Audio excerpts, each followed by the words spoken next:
जय हिंद, जय भारत। आप सभी का एक बार फिर से हार्दिक स्वागत है, अभिनंदन है। आज अपन एक फिर से नया टॉपिक शुरू करने जा रहे हैं। लास्ट क्लास में अपन ने विदेशी स्रोत से रिलेटेड कुछ टॉपिक डिस्कस किए थे। आज अपन उससे आगे डिस्कस करेंगे। आज अपन जिस टॉपिक को डिस्कस करने वाले हैं और टॉपिक नंबर 4 जो आज का अपना रहेगा वो रहेगा प्रस्तावना। आज अपन किसके बारे में डिस्कस करने वाले हैं?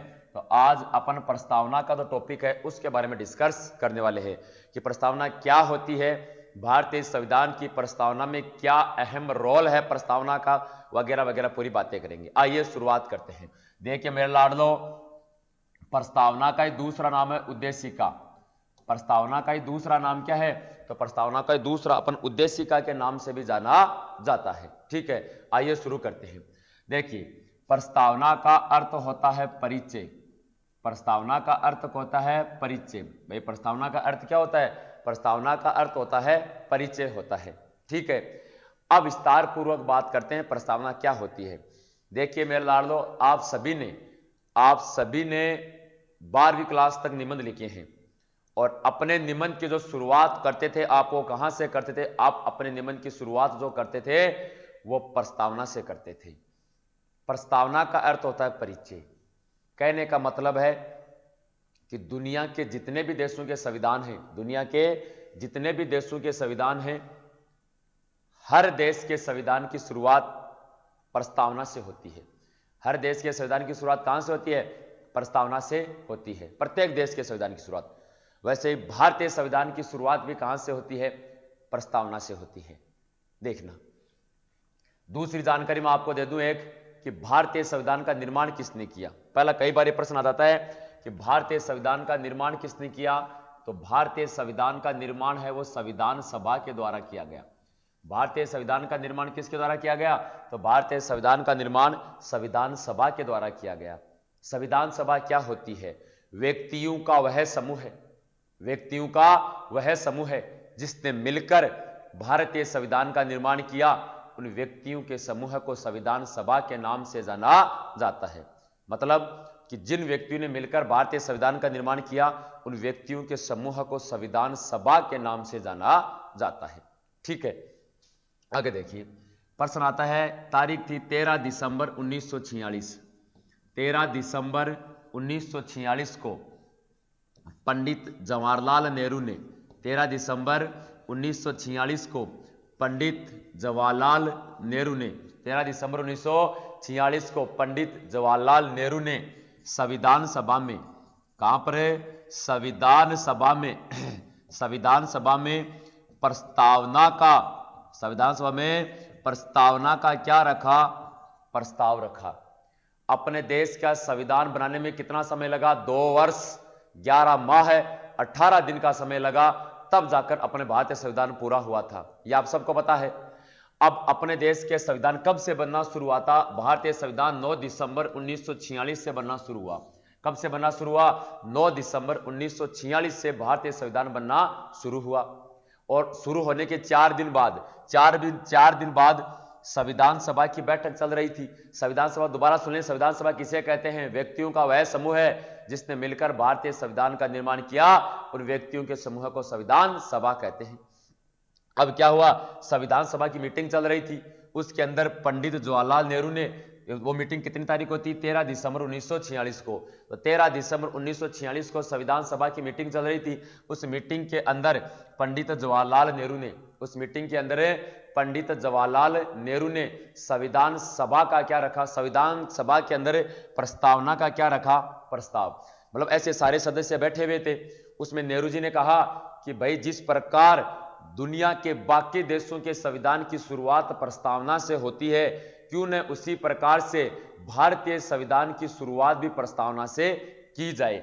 यह बात रखी गई, यह वहां पर रखने का काम किया गया। तब उसके बाद संविधान सभा के सदस्यों का कहना था कि हाँ भाई बिल्कुल इस पर विचार करेंगे और विचार कर हम इस पर आपको बताएंगे। लगभग 1 महीने से ज्यादा का वक्त लगा। सब सदस्यों ने विचार किया। विचार करने के बाद अंतिम रूप में संविधान सभा ने 22 जनवरी 1947 को 22 जनवरी 1947 को संविधान सभा ने प्रस्तावना का जो प्रस्ताव था इसे क्या दे दी? मंजूरी। इसे प्रस्तावना के प्रस्ताव क्या दे दी, मंजूरी प्रदान कर दी। जैसे ही मंजूरी प्रदान की, यह कहा गया कि जिस दिन भी भारतीय संविधान का निर्माण हो जाएगा उस दिन भारतीय संविधान के प्रारंभ में क्या जोड़ दी जाएगी, प्रारंभ के अंदर प्रस्तावना का प्रावधान जोड़ दिया जाएगा। यह किसने कहा, यह संविधान सभा के द्वारा कहा गया। जैसे ही यह मंजूरी मिली तो मंजूरी मिलते ही पंडित जवाहरलाल नेहरू ने प्रस्तावना को भारतीय संविधान की क्या कहा, आत्मा, भारतीय संविधान की आत्मा। तो भारतीय संविधान की आत्मा की अगर बात की जाए तो भारतीय संविधान की आत्मा किसे कहते हैं, तो भारतीय संविधान की आत्मा किसे कहते हैं, प्रस्तावना को। और किसने कहा, पंडित जवाहरलाल नेहरू ने। कब कहा, 22 जनवरी 1947 को, जिस दिन क्या दे दी गई, मंजूरी देने का काम किया गया। दोबारा से सुनना, प्रस्तावना का अर्थ क्या होता है, परिचय। पहली बात, प्रस्तावना का प्रस्ताव कब रखा गया, 13 दिसंबर 1946 को। किसने रखा, पंडित जवाहरलाल नेहरू ने रखा। कहां रखा, संविधान सभा के सामने रखा। संविधान सभा ने उसे मंजूरी कब दी, 22 जनवरी 1947 को दी। जैसे मंजूरी दी तो नेहरू जी ने प्रस्तावना को संविधान की क्या कहा, आत्मा। क्या कहा, आत्मा का। प्रश्न आता है कि निम्नलिखित में से पंडित जवाहरलाल नेहरू ने, निम्नलिखित में से पंडित जवाहरलाल नेहरू ने भारतीय संविधान की आत्मा किसे कहा है, तो प्रस्तावना को भारतीय संविधान की आत्मा कहा है। इतनी जानकारी आपको याद रखनी है, ठीक है। बढ़ते हैं आगे की ओर। आगे बात करें तो प्रारंभ में, कब की बात चल रही है, प्रारंभ में प्रस्तावना में कितने शब्द थे, तो प्रारंभ के अंदर प्रस्तावना में 85 शब्द थे, 85 शब्द थे। भाई जब अपने देश के संविधान की शुरुआत हुई थी, शुरुआत में कितने शब्द थे, 85 शब्द थे। लेकिन अगर वर्तमान की बात की जाए तो वर्तमान के अंदर भारतीय संविधान की प्रस्तावना में कितने शब्द हैं, 88। तो प्रारंभ में भारतीय संविधान की प्रस्तावना में 85 शब्द थे, वर्तमान के अंदर भारतीय संविधान की प्रस्तावना में 88 शब्द हैं। पहले 85 थे, आज के दिन कितने शब्द हैं, 88 शब्द हैं। कितने शब्द और जोड़े गए, अब भारतीय संविधान की प्रस्तावना में 3 शब्द और जोड़ दिए गए। बाद में कितने शब्द जोड़े गए, 3 शब्द। प्रारंभ का मतलब होता है जब भारतीय संविधान का निर्माण हुआ, और भारतीय संविधान का निर्माण कब हुआ, 26 नवंबर 1949 को निर्माण हुआ। जिस समय निर्माण हुआ उस समय भारतीय संविधान की प्रस्तावना में कितने शब्द थे, 85 शब्द थे। आज के दिन की अगर बात की जाए तो 28 शब्द, 3 शब्द और जोड़ दिए गए। क्या सर अपनी मर्जी से जोड़ दिए गए, नहीं जी। अगर भारतीय संविधान में अगर कुछ भी जोड़ा जाता है ना, वो अपनी मर्जी से नहीं जोड़ा जाता है, उसके लिए संविधान संशोधन करना होता है। और संविधान संशोधन की प्रक्रिया मैंने लास्ट क्लास में आपको बताया था कि संविधान संशोधन की प्रक्रिया भारतीय संविधान में दक्षिण अफ्रीका देश से ली गई है। तो इसको जोड़ने के लिए कौन सा संशोधन किया, इन 3 शब्दों को जोड़ने के लिए 42वां संविधान संशोधन हुआ। कौन सा हुआ, 42वां संविधान संशोधन हुआ। और 42वां संविधान संशोधन कब हुआ, 1976 में। तो 42वें संविधान संशोधन 1976 के तहत भारतीय संविधान की प्रस्तावना में 3 शब्द जोड़े गए। वो 3 शब्द कौन कौन से हैं, पहला है अखंडता। पहला कौन सा शब्द जोड़ा गया, अखंडता। दूसरा शब्द जोड़ा गया पंथ निरपेक्षता। कौन सा शब्द जोड़ा गया, पंथ निरपेक्षता। और तीसरा शब्द जोड़ा गया समाजवादी। कौन सा शब्द जोड़ा गया, समाजवादी। ये 3 शब्द जोड़े गए। कौन कौन से, अखंडता, पंथ निरपेक्षता और समाजवादी, ये 3 शब्द जोड़े गए। जैसे 3 शब्द जोड़े, 85 से बढ़कर शब्दों की संख्या कितनी हो गई, 28 शब्द हो गए। प्रश्न आता है कि भारतीय संविधान की प्रस्तावना में 42वें संविधान संशोधन 1976 के तहत कौन सा शब्द नहीं जोड़ा गया, तो इनके अलावा जो भी ऑप्शन में आ जाए वो कर देना।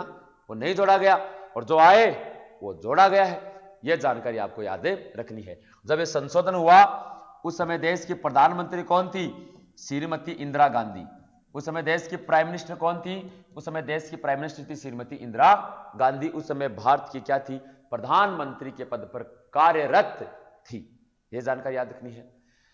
अगला प्रश्न यह बनता है कि वर्तमान समय तक, कब तक, वर्तमान समय तक भारतीय प्रस्तावना में, वर्तमान समय तक प्रस्तावना में कितने संशोधन हो चुके हैं, तो वर्तमान समय तक भारतीय प्रस्तावना में कितने संशोधन हो गए, 1 संविधान संशोधन हुआ है। 1 संविधान संशोधन हो गया प्रस्तावना में आज तक। वो कौन सा हुआ है, 42वां। कब हुआ, 1976 के अंदर हुआ। कई बार प्रश्न आ गया कि वर्तमान समय तक भारतीय संविधान की प्रस्तावना में कितने संशोधन किए जा चुके हैं। याद रखना मेरे लाडलो, कितने संशोधन किए जा चुके हैं, 1 संशोधन किया जा चुका। वो कौन सा, 42वां। कब हुआ? 1976 में। प्रधानमंत्री कौन थी? इंदिरा गांधी थी। कौन से 3 शब्द जोड़े? अखंडता, पंथ निरपेक्षता, समाजवादी शब्द जोड़े गए, कोई डाउट नहीं है। अगला, आगे अगर बात की जाए तो भारतीय संविधान की जो प्रस्तावना है, भारतीय संविधान की जो प्रस्तावना है, इस प्रस्तावना में एक शब्द है न्याय शब्द। भारतीय संविधान की प्रस्तावना में कौन सा शब्द है? न्याय। तो न्याय शब्द वो कौन से देश से लिया गया है? रूस। कौन से देश से लिया गया है? तो भारतीय संविधान की प्रस्तावना में न्याय शब्द रूस देश से लेने का काम किया गया है। मैंने आपको विदेशी स्रोत पढ़ाए थे लास्ट क्लास में, उसमें मैंने बताया कि भारतीय संविधान में प्रस्तावना, उसमें जो न्याय शब्द वो अपने कहां से कॉपी किया है? रूस देश से लेने का कार्य किया है। भारतीय संविधान की प्रस्तावना में 3 शब्द हैं। एक शब्द का नाम है समानता, एक शब्द का नाम है स्वतंत्रता और एक शब्द का नाम है बंधुत्व। क्या हो जाएगा? समानता, स्वतंत्रता और बंधुत्व। ये शब्द भारतीय संविधान में कौन से देश से कॉपी किए गए हैं? तो ये शब्द भारतीय संविधान में फ्रांस देश से लिए गए हैं। कौन से देश से लिए गए मेरे लाडलो? फ्रांस देश से कॉपी करने का काम किए गए। ये मैंने आपको बाकायदा पढ़ाया कि फ्रांस देश से कॉपी करने का काम किए गए हैं। ठीक है। इसके अलावा भारतीय संविधान की जो प्रस्तावना है उसमें भारत शब्द का प्रयोग कितनी बार हुआ है? भारतीय संविधान की प्रस्तावना में भारत शब्द का प्रयोग कितनी बार किया गया है? तो भारतीय संविधान की प्रस्तावना में भारत शब्द का प्रयोग 2 बार हुआ है। कहने का मतलब ये जो 88 शब्द हैं, ये जो 88 शब्द हैं, इसमें भारत शब्द कितनी बार आया है? तो इन 88 शब्दों में भारत शब्द 2 बार आया है। कितनी बार आया है? 2 बार आया है। ठीक है, आगे देखिए। आगे बात की जाए प्रस्तावना का पहला वाक्य, यह तो अपन शब्द की बात कर रहे थे, हम बात करूंगा वाक्य की। तो भारतीय संविधान की प्रस्तावना का जो पहला वाक्य है, वो पहला वाक्य क्या है? हम भारत के लोग। भारतीय संविधान की प्रस्तावना का पहला वाक्य क्या है? हम भारत के लोग। यह भारतीय संविधान की प्रस्तावना का पहला वाक्य है। क्या वाक्य है? हम भारत के लोग। भारतीय संविधान की प्रस्तावना का पहला वाक्य है, जो कौन से देश से लिया गया है? जो अमेरिका देश से लिया गया है। कौन से देश से कॉपी किया है? अमेरिका देश से लेने का काम किया गया है। यह सारा का सारा जो पोर्शन मैंने लिखा है, यह एग्जाम के पॉइंट ऑफ व्यू से क्या है? वेरी वेरी इंपॉर्टेंट है कि प्रस्तावना में न्याय शब्द कौन से देश से लिया गया है? न्याय शब्द रूस से देश से लिया गया है। इसके अलावा समानता, स्वतंत्रता और बंधुत्व शब्द फ्रांस देश से लिया गया है। इसके अलावा बात की जाए भारत शब्द का प्रयोग 2 बार किया गया है और पहला वाक्य है हम भारत के लोग, यह अमेरिका देश से लेने का काम किया गया है। इतनी जानकारी आपको यहां से याद रखनी है। प्रस्तावना का पहला, अपने देश के संविधान की पहली लाइन क्या है? तो भारतीय संविधान की पहली लाइन यह है मेरे लाडलो, हम भारत के लोग। भारतीय संविधान के प्रस्तावना के अंदर पहली लाइन या भारतीय पूरे देश के संविधान की पहली लाइन यह है कि हम भारत के लोग, अर्थात हम कौन से देश के निवासी हैं? हम भारत देश के निवासी हैं। यह जानकारी आपको याद रखनी है। ठीक है, आगे बढ़ते हैं। आगे अगर बात की जाए तो प्रस्तावना के अनुसार, किसके अनुसार? प्रस्तावना के अनुसार, प्रस्तावना के अनुसार भारतीय संविधान को, प्रस्तावना के अनुसार भारतीय संविधान को 26 नवंबर 1949, 26 नवंबर 1949 अर्थात मार्गशीर्ष शुक्ल पक्ष सप्तमी, मार्गशीर्ष शुक्ल पक्ष सप्तमी विक्रम संवत 2006, मतलब मार्गशीर्ष शुक्ल पक्ष सप्तमी विक्रम संवत 2006 को भारतीय संविधान क्या किया गया? अंगीकृत। क्या किया गया? अंगीकृत किया गया। क्या किया गया? अधिनियमित किया गया। अधिनियमित किया गया। और क्या किया गया? आत्मकृत किया गया। क्या किया गया? तीनों शब्दों का अर्थ होता है बनकर भारतीय संविधान क्या हो गया? तैयार हो गया। क्या हो गया? तैयार हो गया। प्रस्तावना में यह लाइन लिखी गई है कि भारतीय संविधान 26 नवंबर 1949, ये 26 नवंबर 1949 तो अंग्रेजी में है, इसको हिंदी में क्या कहते हैं? मार्गशीर्ष शुक्ल पक्ष सप्तमी विक्रम संवत 2006, इन हिंदी में बोला है। अपने जो शादी ब्याह होते हैं, जो पंडित वगैरह होते हैं, वो निकालते हैं, अपना मुहूर्त निकालते हैं, वो सारा का सारा मुहूर्त इसी महीनों में निकालते हैं।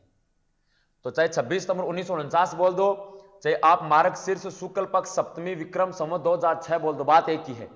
इस दिन क्या हुआ? इस दिन भारतीय संविधान को क्या किया गया? अंगीकृत किया गया। क्या किया गया? अधिनियमित किया गया। क्या किया गया?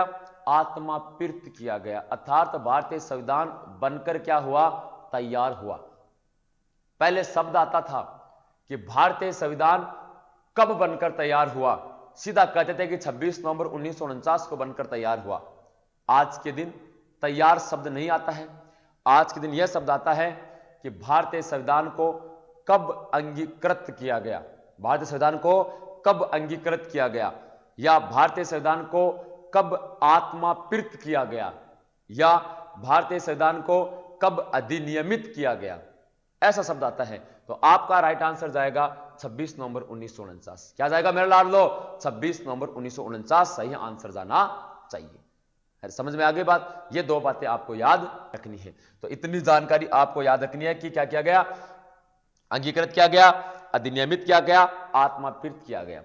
एक लाइन और याद रखनी है, भारतीय संविधान में एकमात्र किस हिंदी महीने का उल्लेख किया गया है?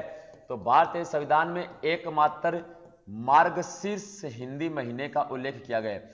कई बार प्रश्न आता है कि भारतीय संविधान में एकमात्र किस हिंदी महीने का उल्लेख किया गया है? तो भारतीय संविधान में एकमात्र मार्गशीर्ष हिंदी महीने का उल्लेख किया गया है। चैत्र, वैशाख, ज्येष्ठ, आषाढ़, भाद्रपद, सावन, है ना, ऐसे मार्गशीर्ष, मिंगसर अपन जिसे बोलते हैं उसे मार्गशीर्ष के नाम से जाना जाता है। वो माह, फाल्गुन, ये हिंदी महीने होते हैं। अपने मम्मियों को पूछना, सब बता देंगे। उससे पूछा कि मम्मी जी मार्गशीर्ष कौन सा होता है, वो जरूर आंसर देंगे आपको। ठीक है, तो ये जानकारी आपको, छोटा सा टॉपिक था अपना प्रस्तावना के बारे में जानकारी याद रखनी थी। यहां से प्रस्तावना कंप्लीट होती है। तो इसमें आपके लिए मेन शब्द है कि भारतीय संविधान को कब अंगीकृत किया गया? तो 26 नवंबर 1949 को अंगीकृत किया गया। इसके अलावा ये कौन कौन से शब्द कहां से लिए याद रख लेना, ये बाद में कौन से शब्द जोड़ेंगे वो याद रख लेना, इस प्रस्तावना का प्रस्ताव किसने रखा वो याद रख लेना। बस खत्म प्रस्तावना। नेक्स्ट टॉपिक, अगला टॉपिक देखना। अगला जो आएगा वो अपन पढ़ेंगे, अब बढ़ेंगे भाग। अब बढ़ेंगे भाग। भारतीय संविधान में 22 भाग थे। भारतीय संविधान में कितने भाग थे? 22। तो अब पढ़ेंगे भाग 1। भाग 1 के अंदर कितने अनुच्छेद है? अनुच्छेद 1 से लेकर अनुच्छेद 4। भाग 1 अनुच्छेद 1 से लेकर 4, और भाग 1 का संबंध है संघ व राज्य क्षेत्र। भाग 1 का संबंध किससे हो जाएगा? संघ व राज्य क्षेत्र। किससे हो जाएगा? संघ व राज्य क्षेत्र से हो जाएगा। भाग 1 अनुच्छेद 1 से 4, संघ व राज्य क्षेत्र। कोई डाउट नहीं होना चाहिए, आई होप होगा भी नहीं। ठीक है, प्रश्न आता है भाग 1 का संबंध है सीधा सीधा संघ व राज्य क्षेत्र से। भाग 1 में कितने अनुच्छेद हैं? अनुच्छेद 1 से लेकर अनुच्छेद 4 हो जाएंगे। ठीक है, शुरुआत करते हैं भाई। सबसे पहले पढ़ेंगे अनुच्छेद संख्या 1। क्या पढ़ेंगे? अनुच्छेद संख्या 1 कहता है। अनुच्छेद 1 क्या कहता है? अनुच्छेद 1 कहता है कि भारत राज्यों कितने राज्य? 28। भारत राज्यों व केंद्र शासित प्रदेशों का, भारत राज्यों व केंद्र शासित प्रदेशों का यूनियन है। भारत राज्यों व केंद्र शासित प्रदेशों का यूनियन है। क्या है? यूनियन है। यूनियन है। और केंद्र शासित प्रदेशों की संख्या कितनी है? 8। तो भारत 8 राज्यों व 28 केंद्र शासित प्रदेशों का एक क्या है? यूनियन है। क्या है? यूनियन है। मतलब कोई पूछ रहे भारत क्या है, तो भारत 28 राज्यों और 8 केंद्र शासित प्रदेशों एक यूनियन है। वो आर्टिकल है 8। प्रश्न दो तरीके बनते हैं सर। आर्टिकल 1 अनुच्छेद 1 के अनुसार भारत राज्यों व केंद्र शासित प्रदेशों का है। आर्टिकल 1 के अनुसार भारत राज्यों व केंद्र शासित प्रदेशों का है। तो क्या हो जाएगा? भारत राज्यों व केंद्र शासित प्रदेशों का यूनियन है। क्या है? यूनियन है।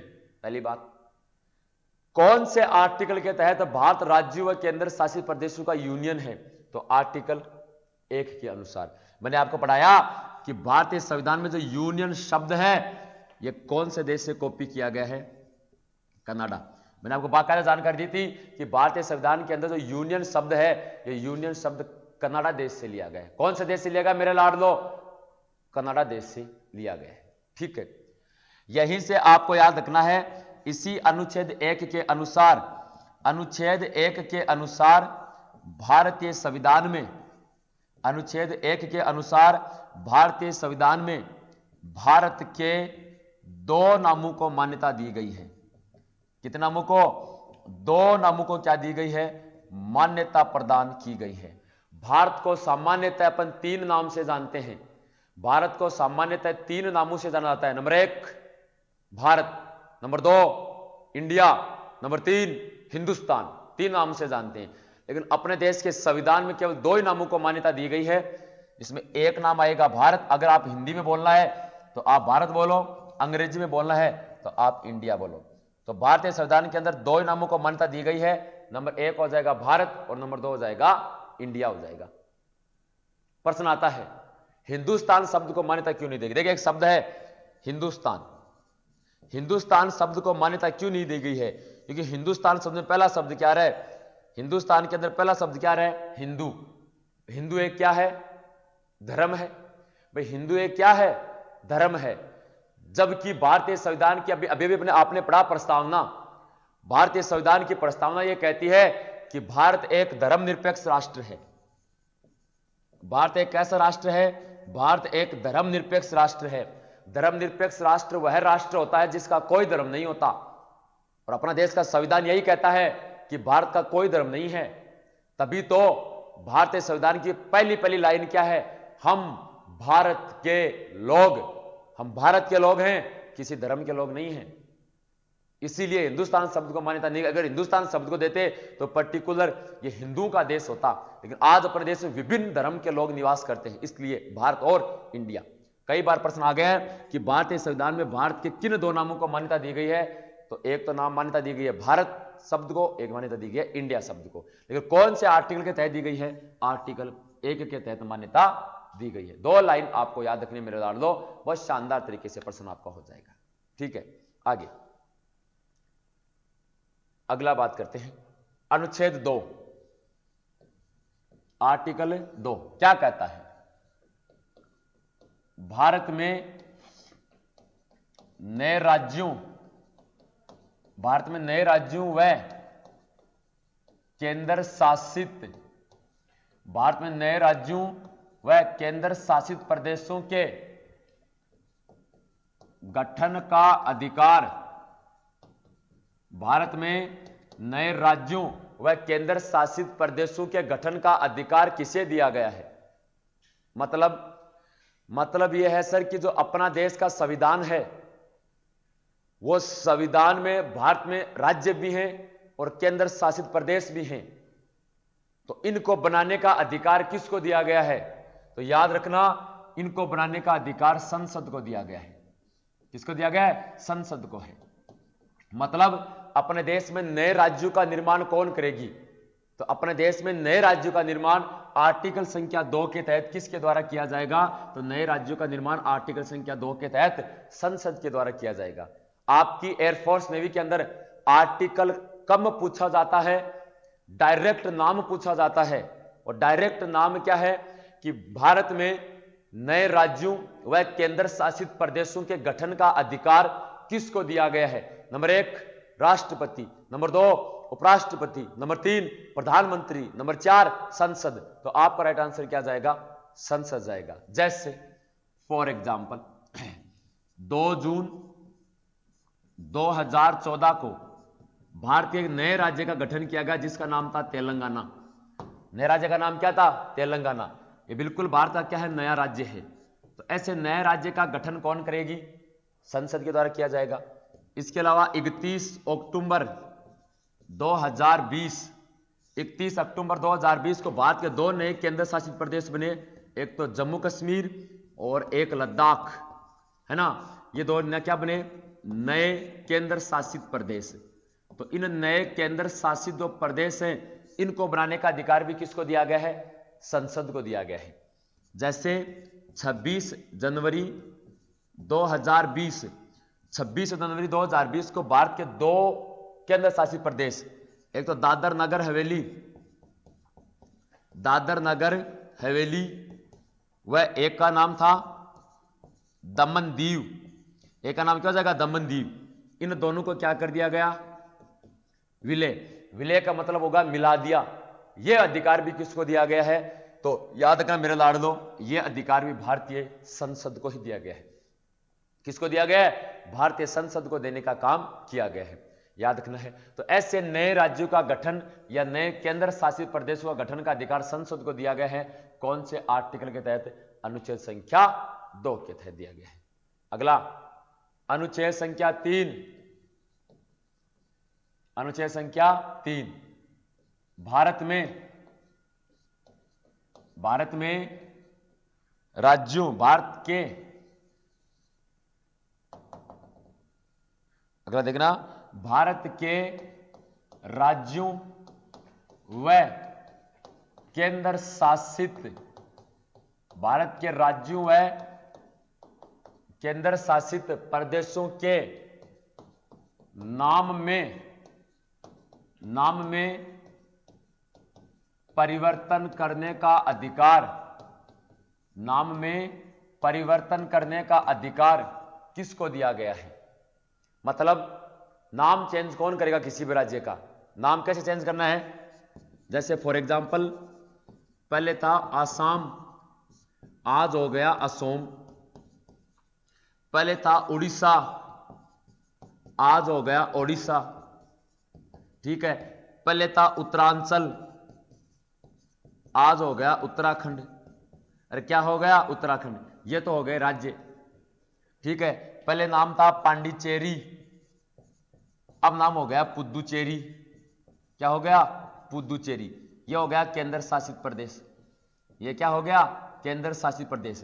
तो इनमें जो नाम है वो नाम में परिवर्तन करने का अधिकार किसको है? संसद को। हमेशा याद रखना, परिवर्तन शब्द, जब भारत के संविधान में परिवर्तन शब्द आ जाए तो हमेशा और हमेशा परिवर्तन कौन करती है? देश की संसद। अरे परिवर्तन कौन करेगी? देश की संसद के द्वारा किया जाता है। बहुत इंपॉर्टेंट है। तो प्रश्न आता है, वापस वही आ गए आर्टिकल। अगर आपको याद रहता तो ठीक है, याद नहीं रहता तो इतना बड़ा कोई इश्यू नहीं है। लेकिन प्रश्न सीधा आता है कि भारतीय संविधान में जो अपने देश के जो राज्य हैं उनके नाम में परिवर्तन और उनके नाम में परिवर्तन करने का अधिकार चाहे राज्य हो चाहे केंद्र शासित प्रदेश हो, कौन करती है? संसद। जैसे फॉर एग्जांपल ये आपके 4 अनुच्छेद लिखा है मैंने भाग 1 में, लेकिन आपके लिए 3 इंपॉर्टेंट है। अनुच्छेद 1 भारत राज्यों और केंद्र शासित प्रदेशों का यूनियन है। नंबर 2 नए राज्यों और केंद्र शासित प्रदेशों का गठन का अधिकार संसद को है। नंबर 3 इनके नाम में परिवर्तन का अधिकार भी संसद को है। आपके लिए 3 आर्टिकल इंपॉर्टेंट है। इसके बाद आगे आता है भारत के जो राज्य हैं वर्तमान में। तो भारत के वर्तमान में राज्यों की अगर बात की जाए तो पहला गलत सीधा प्रश्न आता है, भारत के वर्तमान में कितने राज्य हैं? 28 राज्य हैं। और भारत में वर्तमान में केंद्र शासित प्रदेश की अगर बात की जाए तो वर्तमान में भारत में केंद्र शासित प्रदेशों की संख्या भी कितनी है? तो केंद्र शासित प्रदेशों की संख्या भी कितनी हो जाएगी? 8 है। तो राज्यों की संख्या और जो केंद्र शासित प्रदेशों की संख्या है, अगर इनकी बात की जाए तो ये कितनी है? पहले तो याद होनी चाहिए, 28 और 8 है। दूसरी बात, आपको इन सब राज्यों की और केंद्र शासित प्रदेशों की, इन सब की आपको राजधानी आनी चाहिए। इन सब की अगर राजधानी आ रही है ना तो मेरा बेटा याद रखना, नेवी और एयरफोर्स के अंदर, नेवी और एयरफोर्स के अंदर आप 100%, मेरा वादा है, आप स्टाम्प पर लिख लेना, 1 नंबर लेकर जाओगे। आप आज स्टाम्प पर लिख लेना, 1 नंबर 100% पूछेगा। या तो राज्य की राजधानी पूछ ले या केंद्र शासित प्रदेशों की राजधानी आपसे पूछ सकता है। अब इनको भी पढ़ते हैं, कौन कौन से राज्यों की कौन कौन सी राजधानी, क्योंकि कुछ लॉकडाउन के दौरान कुछ राज्यों की राजधानी में चेंजमेंट हुआ है, वो आपको पता होना चाहिए। आइए शुरुआत करते हैं। सबसे पहले राज्य की बात करते हैं। सबसे पहले किसकी बात करेंगे? तो राज्य की बात करते हैं। राज्य का नाम है पंजाब। तो भारत के पंजाब राज्य की राजधानी क्या हो जाएगी? चंडीगढ़। नंबर 2 भारत का राज्य है हरियाणा। हरियाणा राज्य की राजधानी भी क्या हो जाएगी? चंडीगढ़। नंबर 3 भारत का राज्य है राजस्थान।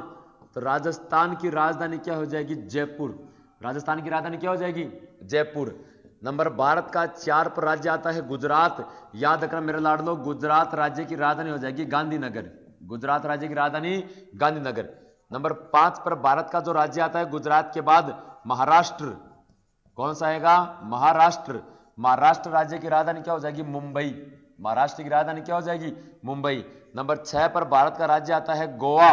गोवा की राजधानी क्या हो जाएगी मेरे लाडलो? पणजी। क्या हो जाएगी? पणजी हो जाएगी।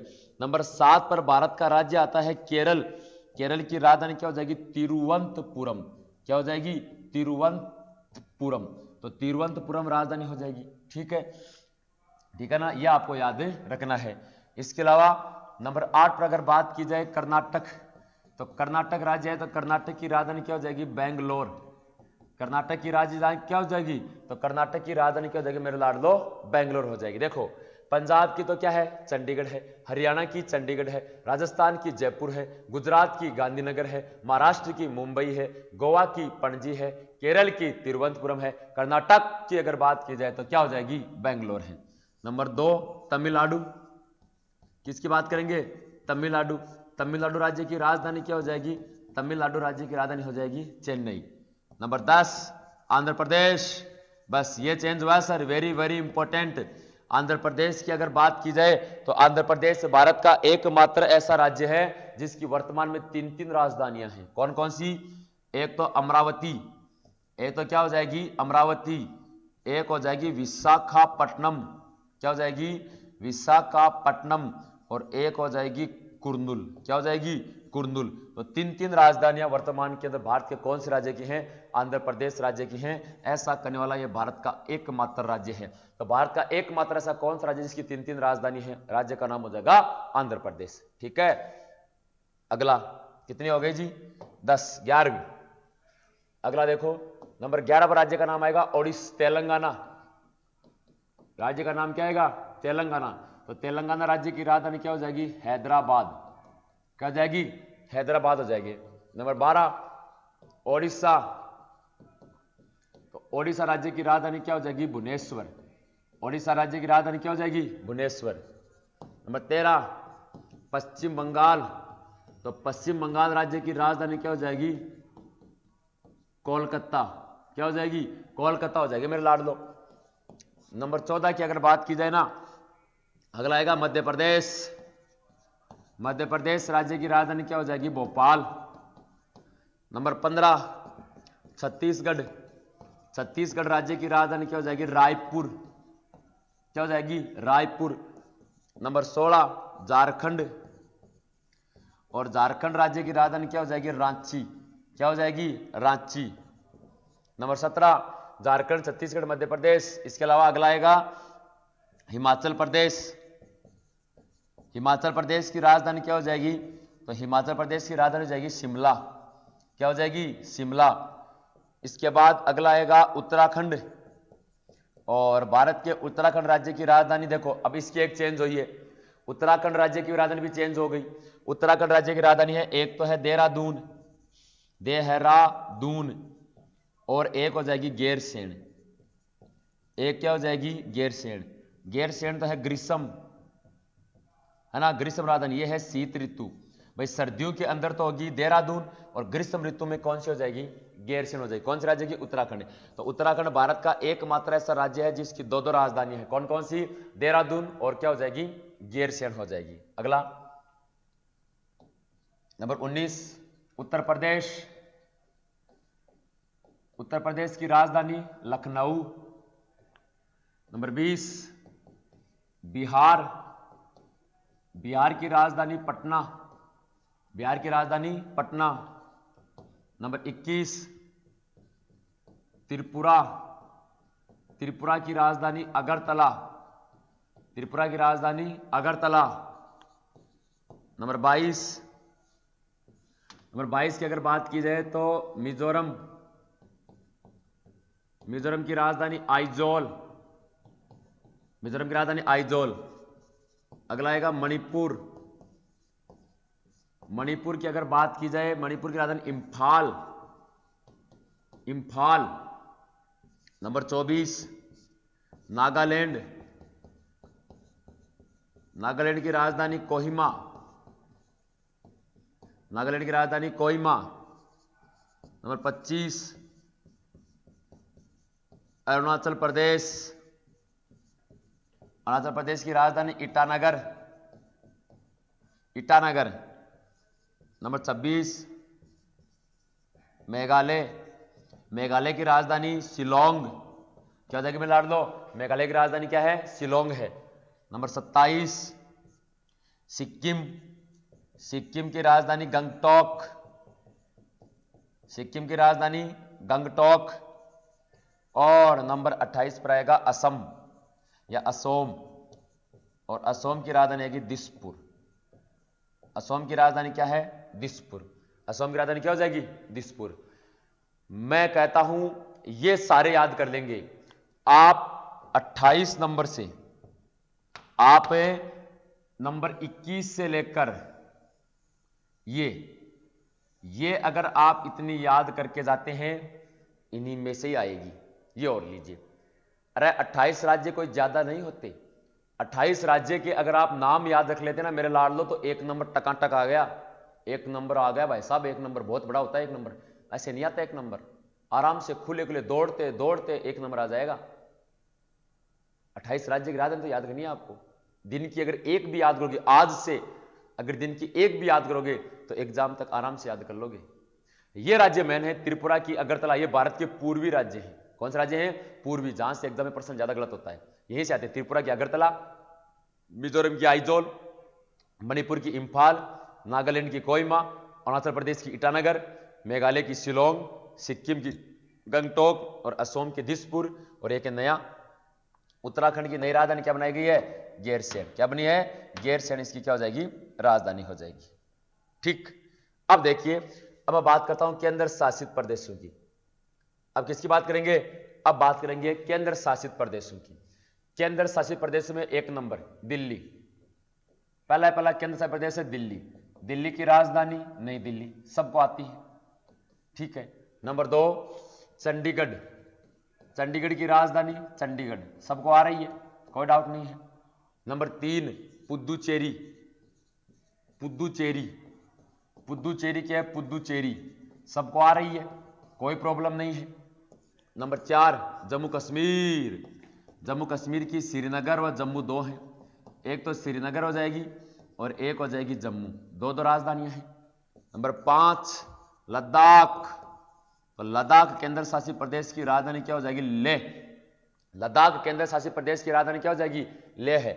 नंबर 6 अंडमान निकोबार, अंडमान निकोबार, और अंडमान निकोबार की राजधानी कवारती, अंडमान निकोबार की राजधानी Kavaratti, sorry port Blair, sorry port Blair, इसकी राजधानी कवारती ने लक्षद्वीप की, वो तो इसकी हो जाएगी port Blair, port Blair. Number 7 Andaman Nicobar के बाद अगला आएगा लक्षद्वीप, लक्षद्वीप, लक्षद्वीप की राजधानी कवारती, लक्षद्वीप की राजधानी कवारती। और नंबर 8 पर आएगा दादर नगर, दादर नगर हवेली दमन दीप, दो को मिलाया था ना, दादर नागर हवेली दमन दीप, मैंने आपको बताया था दादर नागर हवेली दमन दीप की दो को मिलाया था। इसकी राजधानी सिलवासा, इसकी राजधानी सिलवासा, यह है जी। इसमें से जो मैन है आपके लिए, जो मैन है वो जम्मू कश्मीर से लेकर ये है, ये मैन है। और ये आपको पता भी होनी चाहिए, आपको पहचान करना भी आना चाहिए कि निम्नलिखित में से कौन सा राज्य है या कौन सा केंद्र शासित प्रदेश है।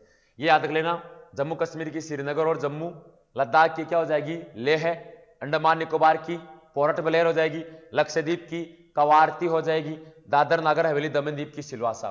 पर्सन, फॉर एग्जाम्पल पर्सन कैसे आता है? निम्नलिखित में से भारत का राज्य नहीं है। नंबर 1 कौन सा ऐसा जो राज्य नहीं है? चंडीगढ़, चंडीगढ़ निम्नलिखित में से कौन सा राज्य नहीं है? ठीक है ना, एक मिनट देखना, प्रश्न ऐसे आएगा, निम्नलिखित में से कौन सा राज्य नहीं है? देखिए नंबर 1 आ गया जैसे Goa, number 2 Tripura, number 3 Jammu Kashmir, number 4 की अगर बात कर ली जाए तो मिजोरम। यह प्रश्न पूछा गया है। ऐसा प्रश्न था, निम्नलिखित में से कौन सा राज्य नहीं है? गोवा, सर गोवा तो राज्य है।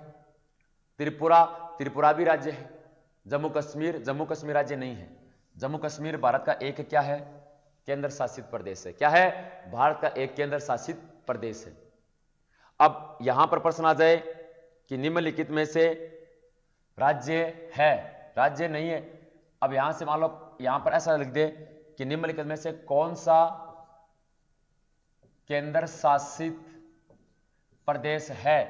कौन सा केंद्र शासित प्रदेश है? तो कौन सा हो जाएगा? जम्मू कश्मीर। तो इस प्रकार से आपके एग्जाम में प्रश्न आते हैं। राजधानी प्रश्न भी, राजधानी भी आती है। राजधानी के साथ साथ कई बार आपको यह पूछ भी सकता है कि कौन सा राज्य है, कौन सा केंद्र शासित प्रदेश नहीं है। यह पहचान करनी आनी चाहिए मेरे लाडलो। यह आपका टॉपिक समाप्त हुआ, भाग 1 संघ राज्य क्षेत्र। ऐसे ही आपको पढ़ते रहना है, आगे बढ़ते रहना है। आज की क्लास आपको 1 नंबर 100% देकर जाएगी, मेरा वादा आपसे। ऐसे पढ़ते रहना है, आगे बढ़ते रहना है। आज के लिए इतना ही। जय हिंद, जय भारत।